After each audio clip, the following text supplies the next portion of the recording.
కలియుగ ప్రత్యక్ష దైవం శ్రీనివాసుని యొక్క తల్లి వకుళామాత.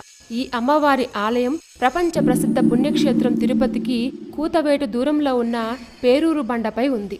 గత జన్మలో కృష్ణుడు పెంపుడు తల్లి అయిన యశోదాదేవే ఈ వకుళాదేవి. శ్రీనివాసుడు తన బిడ్డగా కావాలని ఎంతో ఆసక్తిగా ఎదురుచూసింది. చిన్నప్పటి నుంచి పెంచి పెద్ద చేసిన తాను శ్రీకృష్ణుడి యొక్క వివాహాన్ని స్వయంగా చేసి సంతోషించే భాగ్యానికి నోచుకోలేదు కదా అని చింతిస్తున్న యశోదామాత మనసును తెలుసుకున్న శ్రీకృష్ణ పరమాత్మ, అమ్మా, నీవు ఏమాత్రం చింతించవలసిన పనిలేదని భరోసా ఇచ్చారు.